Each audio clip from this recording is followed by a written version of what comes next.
Hello, everyone. Welcome into Stuck in the Catch Fence, the weekly show, the live show. My name's Ryan Peters. I'm joined by Joe Spillman. Joe went out to California this week where he did all he could by himself, standing outside of Auto Club Speedway to said, "Don't tear down that wall, Gorbachev." How did it work? It didn't, not at all.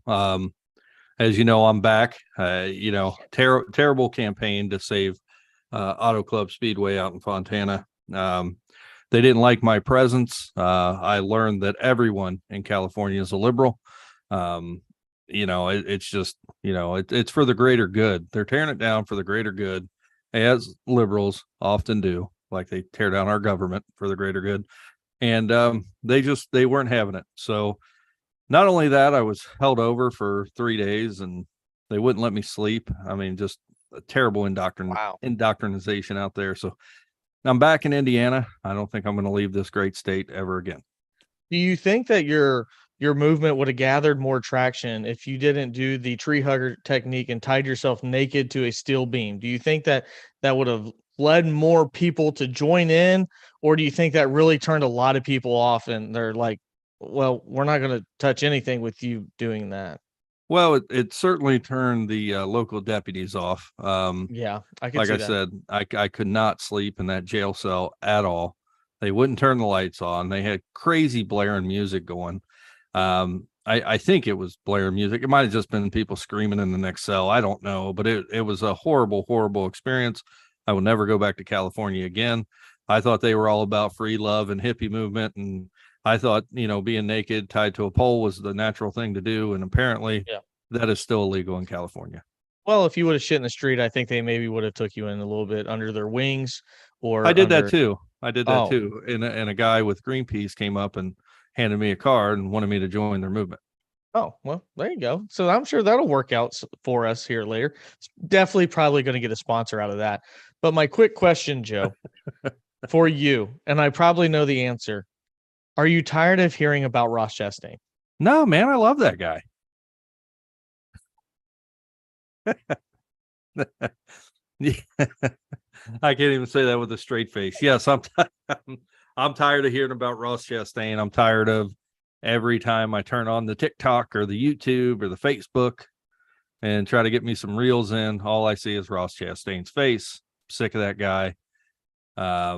He's a talented race car driver, but my God, he's far from the best out there. If you look on the NASCAR YouTube, Joe, I'm not sure I've ever seen anything in my entire life so centered around an athlete or a driver, I should say, in this space like Ross Chastain. Obviously, I've talked about him a little bit. We've talked about him on the show a little bit and made some videos about how NASCAR needs him and things of that nature. But man, he is riding a wave right now. And I don't know if it's a good wave, a bad wave. I feel like it could be good, but I feel like he's not capitalizing on it the way he should, because we get again, well, I just gotta do better. I gotta not do this and gotta not do that. And even Justin Marks came out and said that, things have changed because Big Daddy Rick Hendrick probably made a call to Chevy and said, hey, you need to get this guy with the bow tie on the front of the car straightened out. And we'll talk a little bit more about that later, but I never in my entire life have I ever looked on socials and seen so much content centered around one driver, especially one driver that does not have a championship with his current team or ever, and has been in NASCAR for a long time. Don't think that Ross Chastain's a spring chicken. He is not a spring chicken to this sport. Well, I'll tell you this, Ryan. I think... Oh, we getting some like Johnny Carson here? Yeah. Dude, yeah okay. Yeah. I think it's good for the sport. I really do, because I think what we have right now with Ross Chastain blowing up all over social media is people are going to come watch this guy. That's, the perception of Ross oh my God, I can't even say that idiot's fucking name.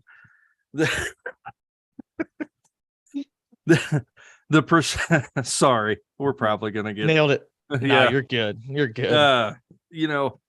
I think the perception right now, people that are outside of NASCAR and they don't watch it and they're seeing all this shit on social media. I think they're going to tune in to see, because they want to see this guy that runs people over and gets in fights every race, because that's the perception that's out there about Ross Chastain right now. And it's pretty close to the truth. I mean, the guy's a talented race car driver, but he does not give a shit about anybody else on the track. And we've had people like Joey Logano. We have people like Kyle Busch. You know, Joey Logano's got the perception of he's kind of fake nice off the track and he'll run you over on the track. But even Joey Logano drives with some couth. Ross Chastain doesn't drive with any couth at all, any respect for any driver, no matter who he's racing. Case in point, Darlington last week, Rex probably the best driver in the sport right now, Kyle Larson, and takes both of them out of the race. Why? I have no idea. It made absolutely no sense what he did. He took his chance away to win the race. He took Kyle Larson's chance away to win the race for absolutely no reason. And he doesn't drive with his head. But you know what? I think at the end of the day, it's getting the ratings up for NASCAR. At least people are getting interested in the sport. And, you know, maybe that's what the sport needs right now. Maybe they need a resurgence. I would like to see it with another person outside of Ross Chastain, but if Ross Chastain's what's going to rebuild this sport and get new, younger viewers into it, so be it. I'll just be the old guy that hates him. That's just what it'll be, I guess. This is a leading opening question, Joe, because it goes into the bigger picture that I want to talk to you about and why you joined the show. And if you are tired of listening to Ross Chastain, let us know in the comments. Tickle the subscribe button too. Yeah, you can do that as well. And has it been enjoyable to see them? I mean, he was on Pat McAfee's show, which he just sold out and went out to ESPN. So congratulations, Pat McAfee, for being another douchebag that sells out. Lost a ton of respect for him. I thought he was a beautiful person on a beautiful Thursday morning, but no, he sold out to ESPN. Yeah, he hammered down on the wokeness. So goodbye, Pat McAfee. Yeah. So, but I mean, the publicity that's been going around NASCAR, that's been hopping around on the social medias. And my question is, because I've heard Ross Chastain get compared to Dale Earnhardt. I've heard Ross Chastain get compared to one of the best drivers in the sport. Everybody has tried to get every single angle with Ross Chastain. And the entire time, and I've said it, Joe, I've said it to you, and now I think this is where we are in the sport.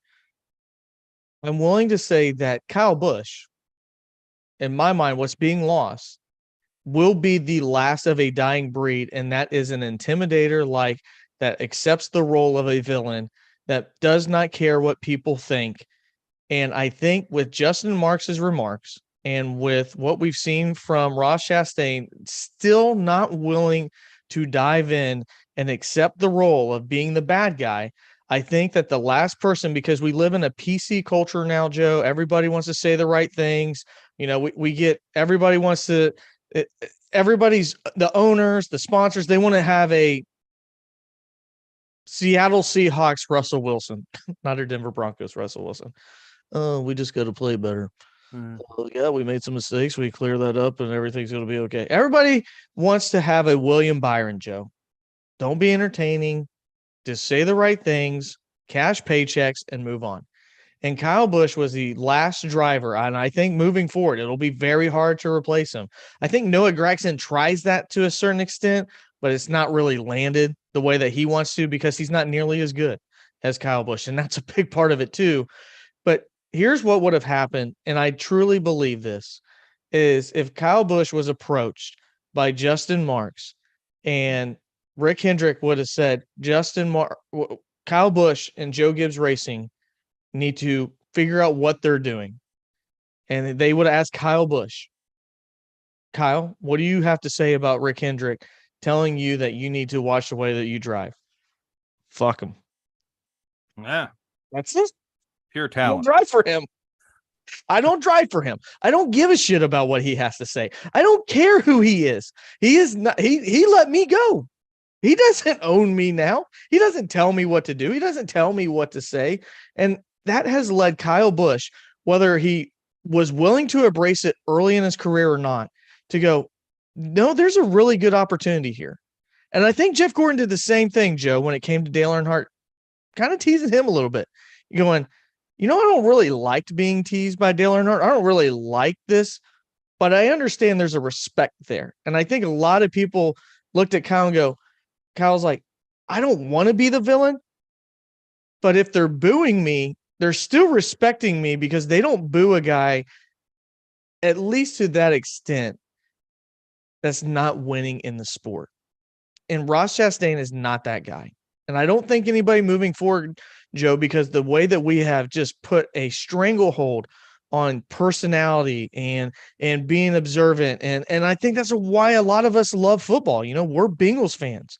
The first thing we want to see when Uno gets into the end zone is the gritty. We want to see that fun, that passion, that whatever it is that makes this sport. We love Tony Stewart. Why? Because he's willing to beat somebody's ass at any time. There's no more Tony Stewarts. We loved Kevin Harvick, high school wrestler, scrawny guy, doesn't give a shit. He literally is trying to punch Kyle in the face and loses his car into the wall when Kyle hits it. Those drivers they're gone. Those personalities are gone. And I think Ross Chastain had an opportunity to capitalize on it. But I think Kyle Busch probably is going to be the last driver that we ever see be, quote unquote, a villain and a very good one in this sport. Yeah. You know, I kind of equate Ross Chastain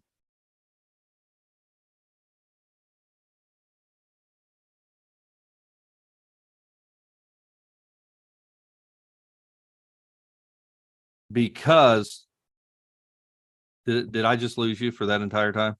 You got me a little bit, yeah. Okay, If you wanna repeat real quick. I'll start over because I think maybe we lost our feed there because my internet's terrible because I live in VV, Indiana, and REMC won't come and steal my internet that they've mapped out in front of my house.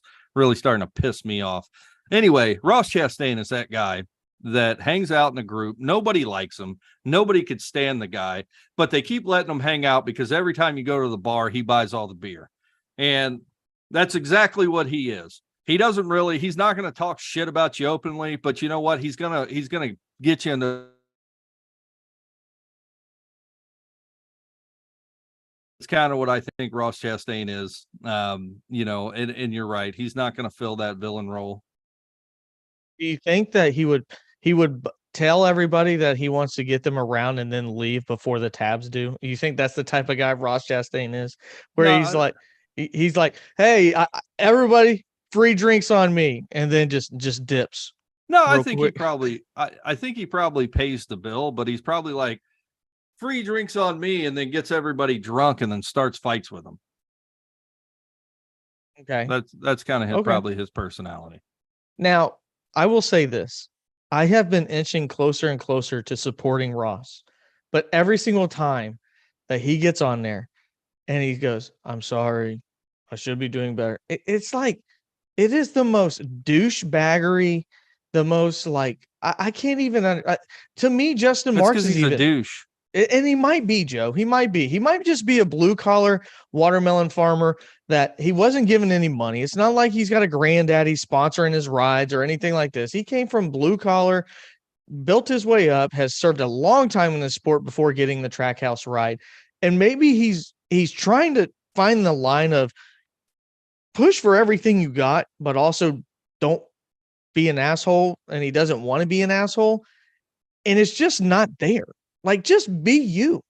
Yeah. And I think Justin Marks is making a mistake. Justin Marks should be doing exactly what he's been doing and say, Ross Chastain's number one in points. I'm not going to tell him to do anything differently other than make it to victory lane. But now even he's towing the line of Chevy. And I think you're going to lose this spot, Joe, because I think Ross is going to find himself in an identity crisis. And I think, with your background, your occupation, either now or before, you can't second guess yourself in an adrenaline situation. You have to be fully bought in. And the first time that Ross Chastain goes, should I do this or should I do that? And that's one thing I've talked about Kyle Busch losing his edge. I think has hurt him. I think that the edge that Kyle Busch used to have, that assholeness about himself, that's what made him good. You know who still has that? The guy you mentioned a second ago, Joey Logano. He don't give a fuck about what people think when he hits them.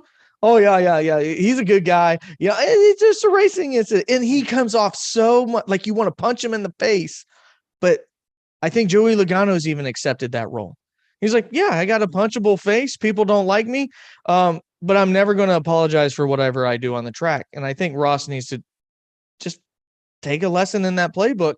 Otherwise, Joe, the sport, man, if they're going to lose these personalities and William Byron's going to be the number one driver, and then I like Kyle Larson, but Kyle Larson doesn't really move the needle when it comes to personality. He's just No. really exciting on the track. Right. Well, and I'm going to disagree with you a little bit because I don't think Ross Chastain's going to lose his edge on the track. I think he's a different person on the track. I think what he's struggling with right now is the optics once he gets out of the car. And if you want to buy into that villain role, I don't think he wants to be a villain, and I think that's the problem. I think he wants to be everybody's friend, and that's why, I kind of equated him to that friend that hangs out in the group but nobody likes, because he wants people to like.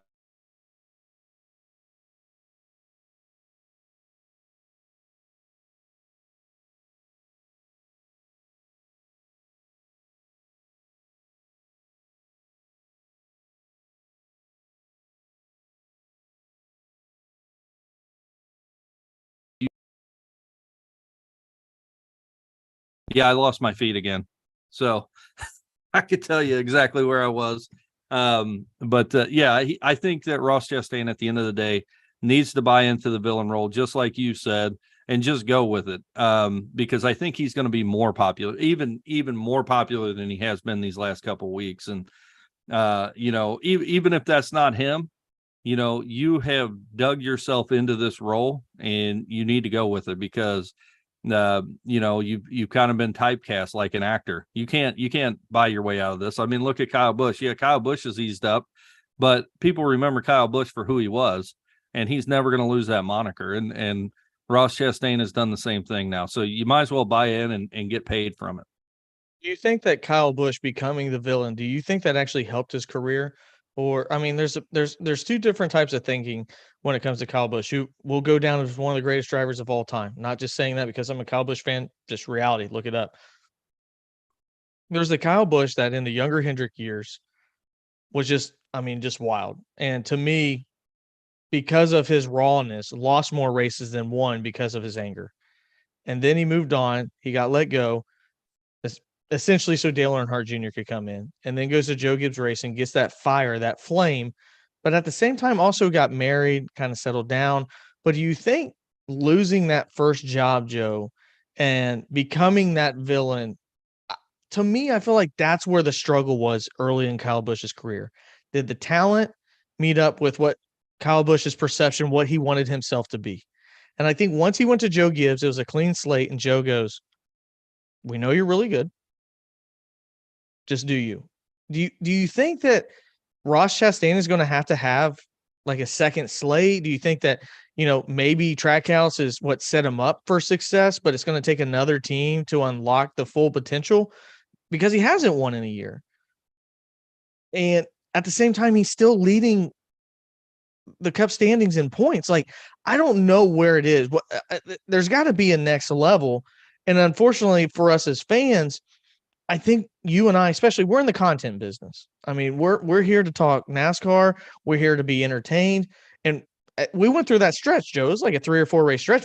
Man, we were struggling. We're bitching about the car. Races weren't good. And now it seems like every race here, at least in the last 3 to 4 weeks, has been really, really, really good. And then we've had some stuff to talk about. But at the same time, I think looking towards the future, do you think NASCAR has to have a villain? Do they have to have another Kyle Busch to be successful? I think so. I mean, I think you need those people in the sport. You need people to hate.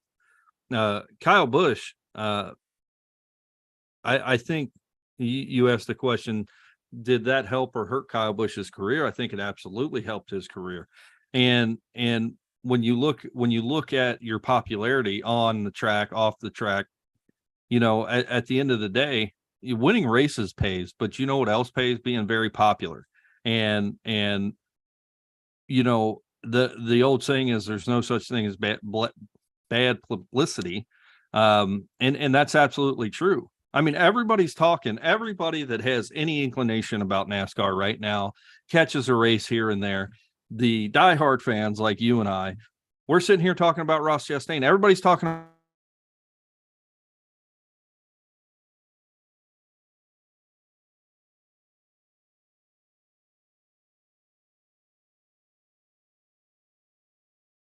I have no idea why every time I start talking, I lose a connection. But you and I are talking, and I just waited. You and I are talking about Ross Chastain right now. And so is everybody else. And that's not going to hurt his pocketbook. Right. So whether he's winning races or not, like you said, he's leading the standings. But you know what?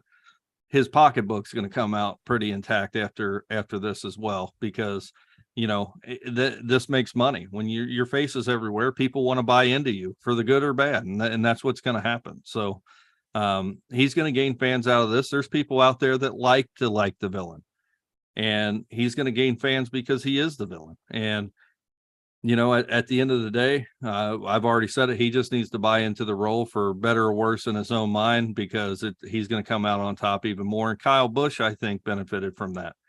I think Kyle Busch benefited from being the villain, and I think he accepted the role, and I think he liked it, and he still likes it. I think as he's got older now, obviously he's backing off that. He's kind of started a new role at a new team. After being with JGR, but I think when push comes to shove, I think Kyle Busch could get back.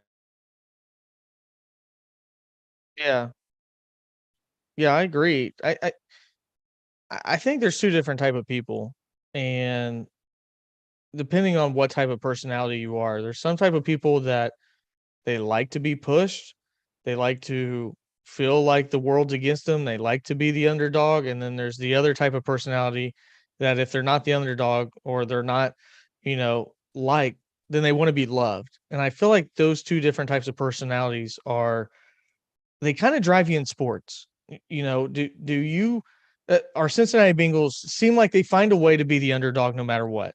The storyline is, out of 12 teams now, Joe, Cincinnati only has 4 primetime games.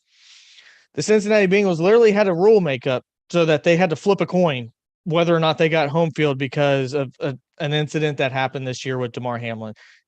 Why not us? It seemed like the Cincinnati Bengals have found a way to go, nobody cares about Cincinnati. It's us against the NFL. Let's find a way to be the underdog and strive. And then it seems like there's other teams that like to be the darling.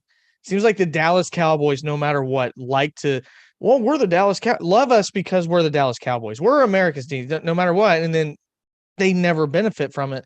And I feel like the same thing happens with athletes. Like there's some people that like to chirp or like to start some type of controversial issue or controversial topic or whatever it may be, and thrive off of, like Lance Stevenson for the Indiana Pacers. It seemed like he was at his best when he was starting shit.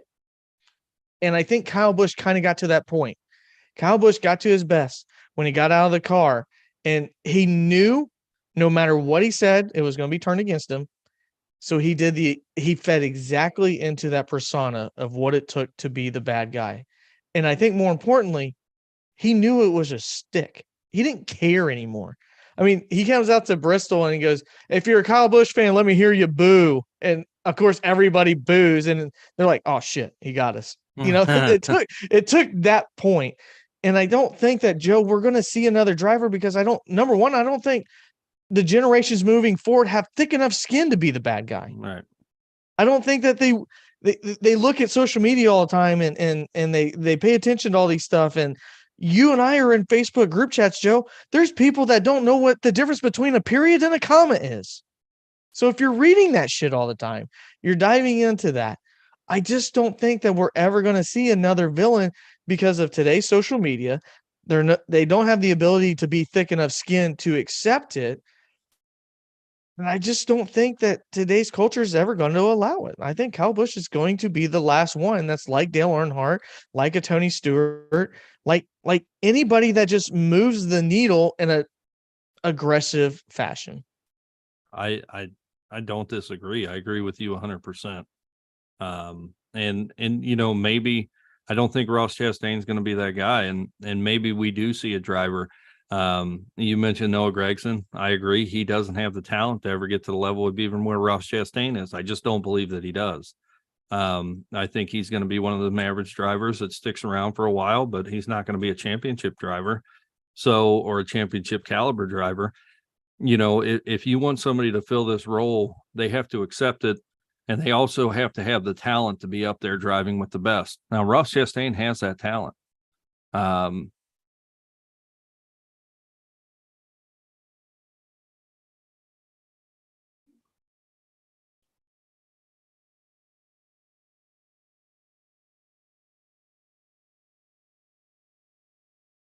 Can you hear me, Joe? Yeah, I'm gonna pull one out for your internet. Struggle busing. oh man, it's bad. Were you waving a red flag there? No, I just said a prayer and I was like, "Dear Joe's internet." Yeah. He doesn't do these live streams very often, No, but we're it's doing the best we can. yeah, it's hard to do, and we do apologize if you're catching the show at this point. I mean, this is we can only go so far with the internet that's provided. Our county's a little slow. We live out in the sticks, and it is what it is. Yeah. Hey, I will say this. Go ahead. I'm a little disappointed. How does it feel to be 1 year older today? It's all right. It's all right. I tried to pass gas and I think I threw my back out. Yeah, So that was cool. good. But no, it'll be okay. Yeah, that was my way of saying happy birthday. Appreciate that. Thank you. G cake. Now, I actually have an ice cream Oreo cake upstairs waiting. Oh, thanks for the invite. I appreciate it. Yeah, no problem. I came from the metropolis of Manchester, like I talked Yeah, to you about, not soccer, not soccer. That's a hole in the wall in the state of Indiana, and came home and there was sitting an Oreo cake, melted. yeah. Oh, well, Mm. you can drink it. Yeah, yeah, yeah. That won't lead to diarrhea or anything else at all. I'm sure That'll that'll be be okay. Yeah, it'll yeah, be good. it'll, Good. it'll be fun.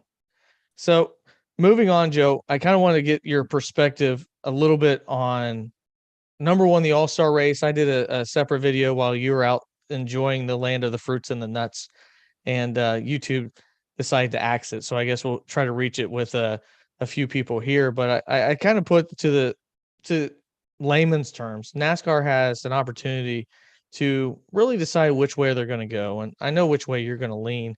But my question is to you. We're going back to North Wilkesboro here in a month or two. We're going to the Chicago street race. I think diehard NASCAR fans obviously want to go back to the roots of NASCAR versus what they think may be the future, like street racing or racing in stadiums and things of that nature. How important for you is it that North Wilkesboro is a success this weekend for the All-Star race? Oh man, I think it would be huge for NASCAR. Of course, we have learned in the past that it doesn't really matter if a race is huge, if the local people buy into it. We have learned several times that NASCAR will axe a city for no apparent reason. Sorry, And Road America. yes, yeah, I mean, that was incredible last year. Talking about how the fans bought into it and how it's definitely become a good race. And literally 2 days after the race, yeah, so we're not going back there. Yeah. So I don't think it really matters to NASCAR if it's a success or not, because I think those who make the decisions for NASCAR, at least in that aspect, don't have their head screwed on straight. I've thought that for a long time.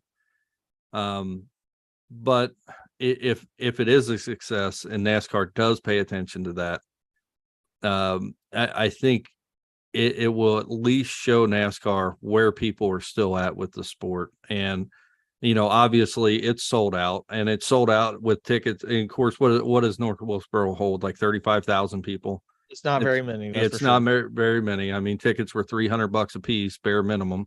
Yep. But it's sold out even at that. So people want to go. Of course, F1 sell out at $6,000 a ticket. So, at the end of the day, I think getting back to the roots of NASCAR could be huge for NASCAR, but I also think that the sport, and this is my personal opinion, I think the sport and the cars have evolved so far past being able to race at a track like North Wilkesboro. I mean, we're seeing it now at Martinsville, and we're seeing it kind of at Bristol, that it's just not putting on a great show anymore on the short tracks because these cars aren't designed for short tracks. These cars are designed for the 1.5 mile cookie cutter. They do okay on road courses, and until NASCAR can figure out a medium for these cars and adjustments for these cars on short tracks. It goes back to our show we did about short tracks being dead. I just don't know the product that we're going to see this weekend. I hope it's great. I don't think it's going to be. Good point. I never thought about it that way, Joe, that actually, the short tracks have been terrible. And I think the difference that we may see with this is we're talking about a surface that's older than 1996, which would be by far, the worst surface that we race on. I think maybe tires, the only thing that could tear tires up as much, which it probably still doesn't, is Richmond. Richmond has a very old surface, and we know how much tires play there. Obviously, Darlington has an old surface, and we know how much tires are eaten up there. That's my only hope, is that if this works, Joe, then we know that regardless of the car, it is a tire issue that could change the fact if we get good racing. If the tires, get falling apart, and I mean that in a positive way. Like, if you're new to NASCAR, it is a positive thing when tires fall off. You do not want to race on bowling balls, because the guy in first will always stay in first. The guy in 30th will always stay in 30th. And that's the only parity that we have, because it changes the level of difficulty. I heard Dale Earnhardt Jr. On his podcast that said, if you win Darlington, it separates the people that race in NASCAR to the drivers in NASCAR. And I feel like that's because the tires get eaten up. That's because of how hard the track is. All these different things. And I think that we have an opportunity, while it's not going to be banked the same or things like that. But Joe, if these tires do fall off and we see a really, really good product because of that, then we have a short-term answer. We need to make softer tires for the smaller tracks. We need to have tire fall off. And that could be, in the short term, something that's able to be solved for an issue that NASCAR purely doesn't want to do, and that's either take out a gear or add more horsepower. All right. No, you're absolutely right. And if you can soften the tires strictly for the short track racing to kind of get on the same or be in the same equilibrium with the horsepower, and that's the problem we've seen, is the cars outperform on the short tracks the engines that they have. So if you make an adjustment to the car as far as the tires, and they're on the same level with the engine, and your tires are not outrunning your engine, your car's not outrunning your engine in your horsepower, then maybe that is the answer. I don't know if that'll work. I simply think that the only fix to short tracks right now is taking the 550 out and putting 1,000 horsepower car or a 900 horsepower car out there for a short track. I think that's the answer. I think that's what NASCAR needs to do. And I think you're absolutely right. They're not going to do that. I mean, I think that's already been, kind of signaled by NASCAR that that's not an option. But I think that's the only thing that's going to work to fix the short track racing. And you guarantee NASCAR has been just ecstatic that the Ross Chastain stuff has popped up, because it has silenced it's gone about the car. Completely disappeared. Well, and we've raced at some tracks though where the car, we've seen mile and a half, we've seen Darlington, we saw Atlanta, and those are kind of saviors for this car, because when you put, that was the huge problem. You go back 2 years ago, and then back 10 years from that, when you're talking about the Gen 6 car, that was the huge problem with the Gen 6 car, is we had so many cookie cutter tracks, and everybody just ran wide open. There was no racing at short tracks or intermediate mile and a half tracks, that the racing became boring. Well, we have flip-flopped that now. Racing's incredible at mile and a halves, and it's incredibly boring at short tracks. I think the goal should be that racing is going to be incredibly good no matter what track we go to. And that is what NASCAR should be striving for. And I think that they thought that they probably had that with the next gen car. I don't think it was anticipated, or maybe it was. And maybe that's why this car, missed its release date by 2.5 years, because NASCAR knew that short track racing was going to be terrible with this car. I don't know, but They really missed what they were shooting for with the next gen car on short tracks. And, you know, that being said, we're going to North Wilkesboro this week for the All-Star race, trying to revive that track, if you will. And everybody's hoping it's going to be a good race. And maybe there'll be enough gimmicks in the All-Star race like we know.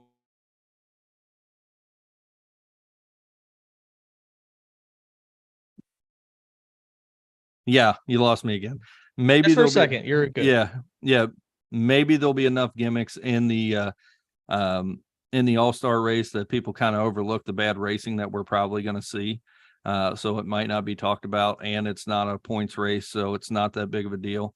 I'm really hoping we see good racing. I just don't think it's going to happen because I think there's a huge problem with this car and short tracks. Actually, Joe, like I usually you're right. The All-Star race is very gimmicky, but really this year it's not compared to what we've seen. Do you remember last year at Texas, you had to have a PhD to break down like the You're right. 14 bullet points. So tomorrow, Friday, if you're watching this, it is 10:45 here on the Thursday evening. Tomorrow we get the pit crew challenge. And for some ungodly known reason, that starts at 5:45 Eastern time. So number one, that's not great for people on the East Coast, but if you're on the West Coast, go F yourself. You're probably not going to be able to watch it because you'll still be at work. Yeah. I don't know. I don't understand that at all. Then tomorrow or Saturday at 2:30, they're having the truck series go. And then that evening they're having heat races. And then on Sunday, you have 100 lap open. And then those drivers that do well in it will transfer to the main at 200 lap main. But the only thing is an intermission, I think, at 100 laps. But outside of that, this is probably the most straightforward we've seen an all-star race because typically it comes out with a manual and then like a memoir and all these other just like absolute crazy stuff because that's the things you have to do to make Texas fun. Right. Yeah. Well, all I care about is the drag race for pole position because that was awesome. Yeah, that was fun. And I am and I don't want to. I am hoping for a good race. I like to see good short track racing. I love good short track racing, whether that be on dirt or in NASCAR. So, hopefully everything works out this weekend. I'm not trying to be a pessimist. No, I agree. I think there's obviously you're basing upon what we've seen before. You're not just saying I don't think it's going to work. You're basing it on the fact we have 2 years of this car. So now let me shoot you two ideas. You tell me which one you like more, which I think I know which one you'll like more. I have two very different ideas. At Charlotte Motor Speedway, we have different configurations there. We have the Roval, then we have the Oval, and right outside of Charlotte is a dirt track. So, Joe, let me ask you this. What would you think if Charlotte decided to run the dirt race on Friday, the Roval on Saturday, and then the Oval on Sunday, and whoever through the points after all three ends up being the all-star? What do you think about that idea? I love it. Be awesome. That would be great. I think That'd you be just came up. Yeah, I think you just came up with a great idea. My other option, and this is very video gamey because I do like video games. Not necessarily they do this in NASCAR, but we run a race, and after every 20 laps, the car in last place is eliminated until we get to 6 cars, and then we just have a straight out 6-car shootout. I think that would be something pretty fun and something very interesting to do something like that. Didn't they do that one year? I've heard something similar. They did that in I think maybe they did that in the qualifying races. Maybe I've never heard of it done in the all-star race, but I just feel like an eliminator race would be really fun to do as well. Because I feel like people would be on their steering wheels the entire time. I don't know. I think both of those options would be pretty cool. I think though, if you're going to run an eliminator race, it can't be at a short track.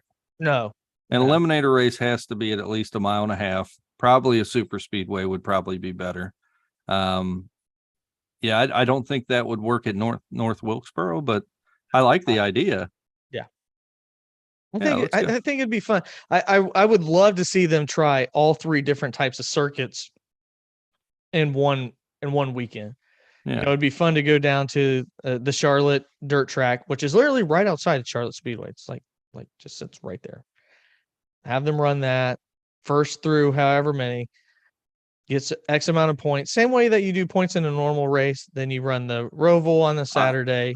I'll do one step better than that.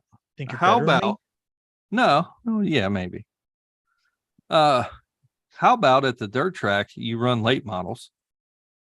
For the Roval, you run either trucks or an Xfinity car, and for the normal race, you run the next gen car.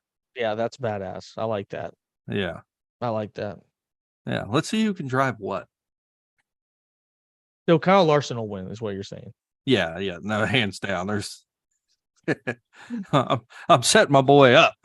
Even though Rowdy did win at Millbridge this weekend in his wingless sprint. So congratulations on that, Rowdy. Yeah. But stay out of the wings. he doesn't have 7 different class wins at Eldora like Kyle Larson does. No. I think Kyle Larson needs to get into flat track motorcycle racing. I can't believe I bet he'd win. I can't believe Tony Stewart has never tried to sign Kyle Larson. I feel like they are the same people driving wise that if it has 4 or 2 wheels, they're going to try it. And I just can't believe that partnership's never worked out. I feel like Kyle Larson and Tony Stewart are like the movie Twins. What's that? With like Arnold, you serious? Yeah. Arnold Schwarzenegger, Danny DeVito. You know, Danny DeVito was made up of all the extra, you know, obviously you have Arnold Schwarzenegger that's, you know, all muscle and, you know, like looks like an Olympian. And then you have Danny DeVito, who is not. And that's a flyway, but you know, they were made in a lab, and apparently Danny DeVito was like all the extra bad shit that came off of Arnold Schwarzenegger. Damn. So yeah, so I feel like they're like the movie Twins. Okay. There. Yeah. Do you think that we could get a sponsorship for plugging that movie? No, probably not. It's like a 30 movie years that old now. has 2 actors that haven't been in a featured film, like you said, in 30 years. Yeah. I don't think so. But if you haven't seen it, go watch it. It's funny. Now, last thing, Joe, we're not going to pick our drivers for the All-Star Kyle Larson. race. Okay. So you're picking Kyle Larson? Yeah, and if he does win the All-Star race, I get 20 points. No. 5. I'll give you 5 points if he wins, even though Okay. I won't pick. Okay, you pick one driver. I'll pick one driver.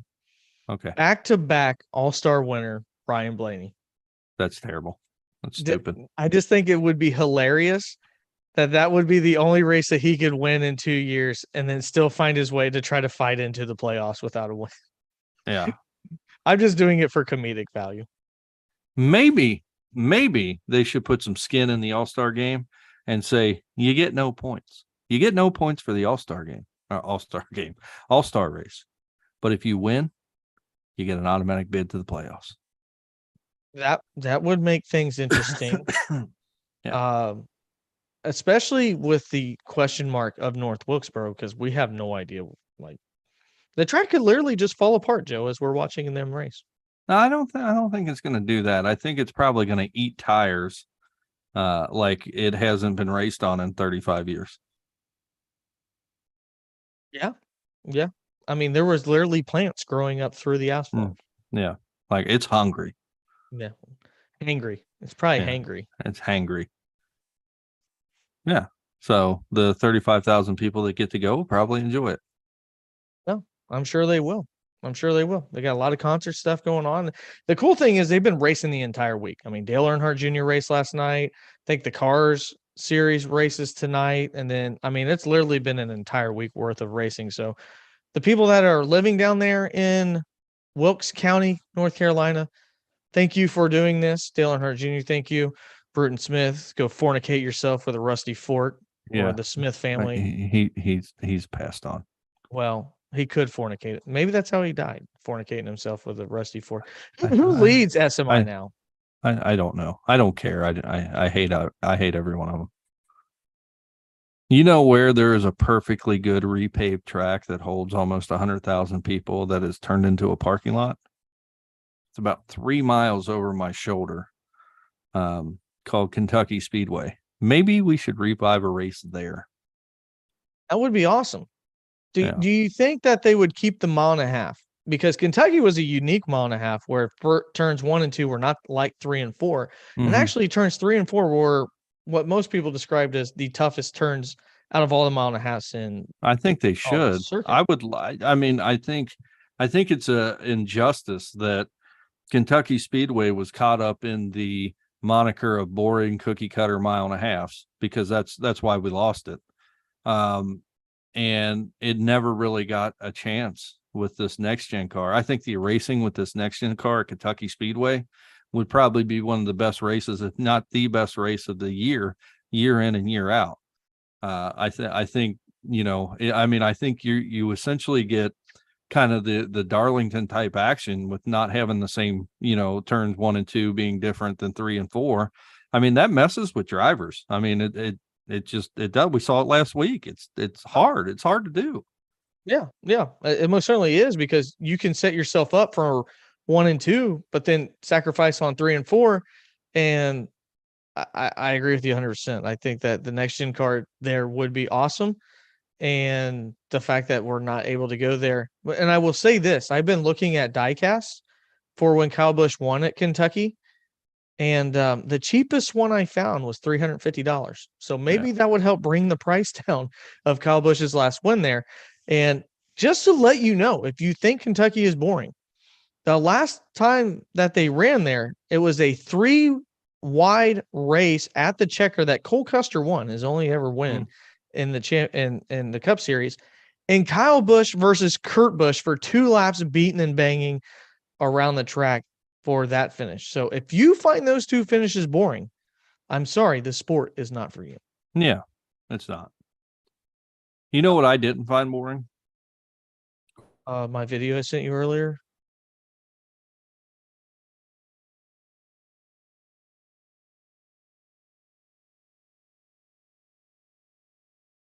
Yeah.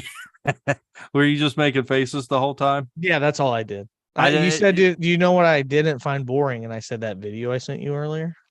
Yeah. Yeah. No, I didn't find that boring either, but Very grotesque. apparently I can't talk. Somebody doesn't want me to tell this story. It's like I got a mute button. I didn't do it. Yeah. So I flew into Fresno on Monday.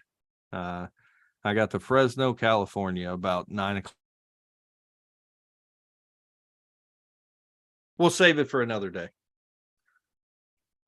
Well, I think Joe's tapped out both emotionally, mentally, and his internet physically. So that's going to do it for this week. We will we'll come to you. I'll at least put a post out. I know the race starts at 8 o'clock. We have no idea how long that's going to run, so we'll post it to you probably through the race and say whether or not we're going to have a post-race show. If it's really boring, Joe, probably no point in doing it. But if it is a really, really good race, probably energy filled and still have emotions running, then we might go ahead and do a post-race show. So make sure you stay tuned. Say a prayer for Joe's internet as we might I sacrifice will. it.